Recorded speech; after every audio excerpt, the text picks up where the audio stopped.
Hi friends, welcome back to our channel. இதுவும் 9th first term Tamil அதோடைய தொடர்ச்சியான question தான். 61வது கொஸ்டின் பாருங்கள். சேக்கிலார் டேஷ் நூற்றாண்டை சேர்ந்தவர். ஸோ சேக்கிலார் இருக்கார்ல, பெரிய புராணத்தை எழுதியவர் சேக்கிலார். அவர் வந்து எந்த நூற்றாண்டை சேர்ந்தவர்னு கேட்டிருக்காங்க. ஸோ ஆன்சர் பார்த்திங்கன்னா கிபி 12ஆம் நூற்றாண்டை சேர்ந்தவர். ஸோ பெரிய புராணத்தை எழுதிய சேக்கிலார் இருக்கார்ல, அவர் வந்து கிபி 12ஆம் நூற்றாண்டை சேர்ந்தவர்.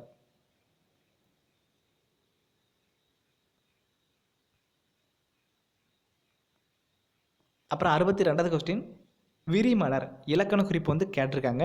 ஸோ விரிமலர் அந்த வார்த்தையோடைய இலக்கண குறிப்பு கேட்டிருக்காங்க. ஸோ இதுக்கும் டேரெக்டாக ஆன்சர் சொல்லியிருந்தேன். ஏன்னா இதே மாதிரி நிறைய கொஸ்டின் வந்து பார்த்தாச்சு இதுக்கு முன்னாடியுடைய வீடியோஸில். ஸோ ஆன்சர் பார்த்திங்கன்னா வினைத்தொகை. ஸோ விரிமலர் அதோடைய இலக்கண குறிப்பு பார்த்திங்கன்னா வினைத்தொகை. ஸோ வினைத்தொகைனா என்னது? 3 வகையாக ஸோ 3 வகையான காலத்தையும் காட்டக்கூடிய ஒரு வினைச்சொல் வந்து இடம்பெற்றிருக்கும் இந்த வார்த்தையில். ஸோ கொடுக்கப்பட்ட வார்த்தையில் 2 சொல் இருக்கும். ஒன்று பெயர்ச்சொல், இன்னொன்று வினைச்சொல். ஸோ பெயர்ச்சொல் வந்து 2வது இருக்கும், வினைச்சொல் ஃபஸ்ட்டு இருக்கும். இதில் பெயர் மலர் வந்து பெயர்ச்சொல் தானே. ஸோ மலர்னா பெயர்ச்சொல் 2வது இருக்குது. ஸோ விரினா ஒரு வினைச்சொல். விரினா வினைச்சொல் தானே. ஸோ மலரை வந்து மலர் விரியுது, அது வந்து ஒரு வினை. இப்போ ஒரு குடையை வந்து விரிக்கிறோம். ஸோ அம்பரல்லா இருக்கல குடை, அதை வந்து விரிக்கிறோம், அது வந்து ஒரு வினை தானே. ஸோ வினைச்சொல். விரி வந்து வினைச்சொல். மீனிங் புரியுதுல்ல. ஸோ 2 சொல் இருக்கும் ஒரு வினைத்தொகையில். 2வது வந்து பெயர்ச்சொல், 1வது வந்து வினைச்சொல். அந்த 1வது இருக்கக்கூடிய வினைச்சொல் பார்த்திங்கன்னா 3 விதமான காலத்தையும் காட்டக்கூடிய விதத்தில் அமையும்.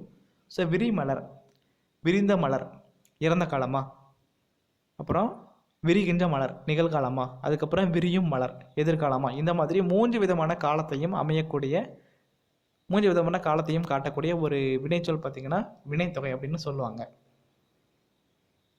ஸோ வினைத்தொகை தான் சரியான விடை. 3 விதமான காலத்தையும் காட்டியிருக்கு, அதனால் வினைத்தொகைன்னு சொல்லலாம். இந்த மாதிரி எந்த மாதிரி ஒரு வேர்டு கொடுத்து இலக்கண குறிப்பு கேட்டாலும் வினைத்தொகை வந்து ஈஸியாக கண்டுபிடிக்க மாதிரி தான் கொடுப்பாங்க. ஸோ அந்த வேர்டை வந்து லைட்டாக பாருங்கள், நீங்களே ஈஸியாக ஆன்சர் கண்டுபிடிச்சிடுவீங்க.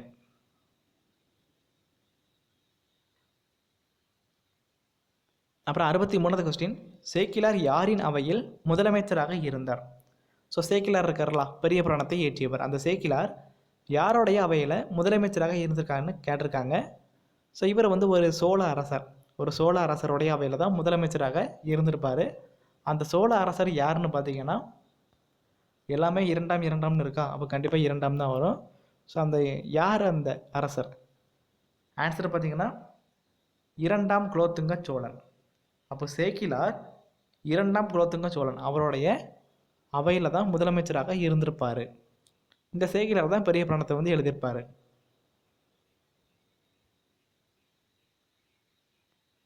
அப்புறம் 64வது கொஸ்டின் பாருங்கள்.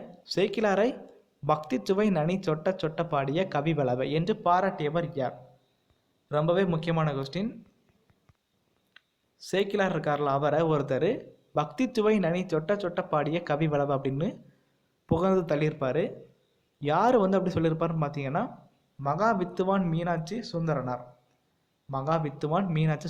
இவர் தான் சொல்லியிருப்பார். ஸோ சேக்கிலாரை பக்தி சுவை நன்னி சொட்ட சொட்ட பாடிய கவி வளவு அப்படின்னு சொல்லியிருக்காரா? சொன்னவர் யாருன்னா மீனாட்சி சுந்தரனார். மகா வித்துவான் மீனாட்சி சுந்தரனார் அப்படின்னு சொல்லுவாங்க. ஸோ இந்த மகா வித்துவான் இது வந்து ஒரு பட்டம் தான். இந்த பட்டத்தை வந்து இந்த மீனாட்சி சுந்தரனார் இவருக்கு யார் வந்து கொடுத்துருப்பான்னு பார்த்தீங்கன்னா இந்த 4th ஆப்ஷனில் உள்ள அம்பலவான தேசிகர். அப்போ மீனாட்சி சுந்தரனார் அவருக்கு மகா வித்துவான் அப்படிங்கிற பட்டத்தை வந்து வழங்கியவர் அம்பலவான தேசிகர். அவர் தான் வழங்கியிருப்பார்.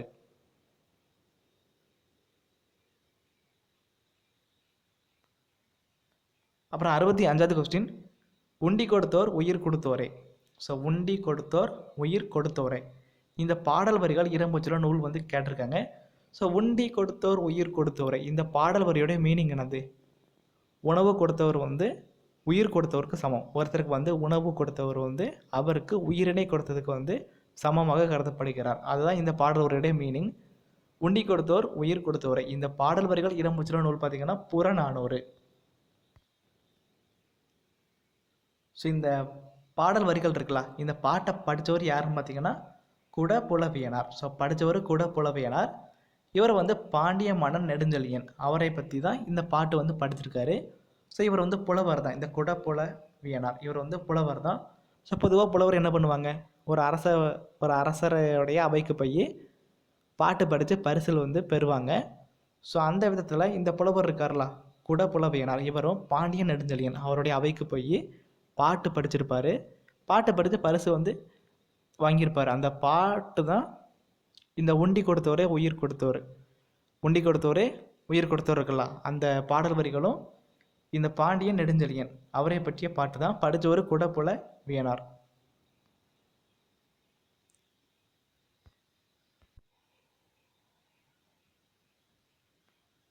அப்புறம் 66வது கொஸ்டின், யாக்கை பொருள் தருக. ஸோ யாக்கை அந்த வார்த்தையோடைய பொருள் வந்து கேட்டிருக்காங்க. ஸோ ஆன்சர் வந்து இதுக்கு முன்னாடியே சொல்லியிருப்பேன் ஒரு வீடியோவில். யாக்கைனா என்னதுன்னு பார்த்தீங்கன்னா உடம்பு. ஸோ யாக்கைனா என்ன மீனிங்னு பார்த்தீங்கன்னா, யாக்கை என்பதன் பொருள் பார்த்தீங்கன்னா உடம்பு. தேர்ட் ஆப்ஷன் தான் சரியான விடை.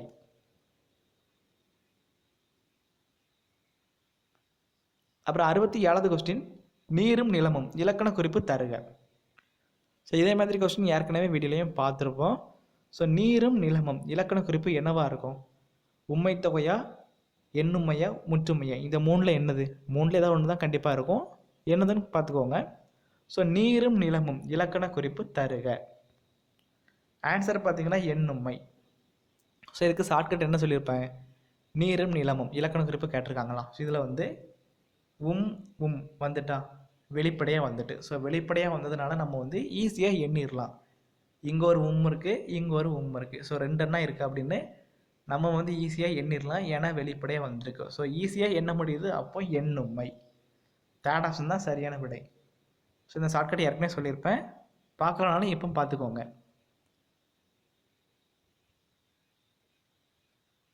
அப்புறம் 68வது கொஸ்டின், தண்ணீர் என்னும் நூலை எழுதியவர் யாருன்னு கேட்டிருக்காங்க. ஸோ தண்ணீர் என்னும் நூலை எழுதியவர் வந்து யாருன்னு பார்த்தீங்கன்னா, செகண்ட் ஆப்ஷனில் உள்ள கந்தர்வன். அப்போ தண்ணீர் இது வந்து ஒரு நூல் தான். இதை எழுதினவர் யாருன்னு பார்த்தீங்கன்னா கந்தர்வன். இவருடைய மாவட்டம் பார்த்தீங்கன்னா ராமநாதபுரம் மாவட்டம். இவருடைய இயற்பெயர் வந்து நாகலிங்கம். அப்போ ராமநாதபுரம் மாவட்டத்தை சேர்ந்த நாகலிங்கம் கந்தர்வன் இருக்கார்ல, அவருடைய இயற்பெயர் தான் நாகலிங்கம். இவர் தான் தண்ணீர் என்னும் நூலை வந்து எழுதியிருப்பார்.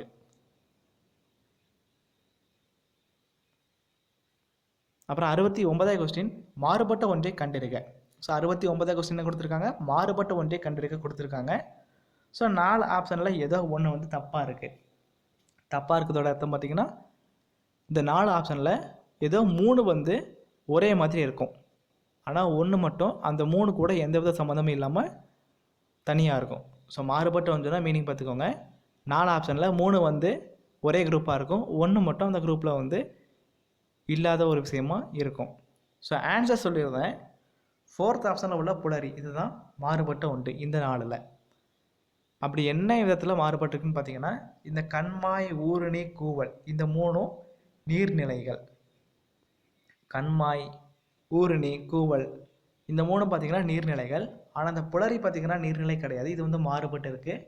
ஸோ புலரினா என்னதுன்னு பார்த்தீங்கன்னா விடியற் காலை. ஸோ பொழுது விடியறல அந்த டைமை தான் புலரி அப்படின்னு சொல்கிறாங்க.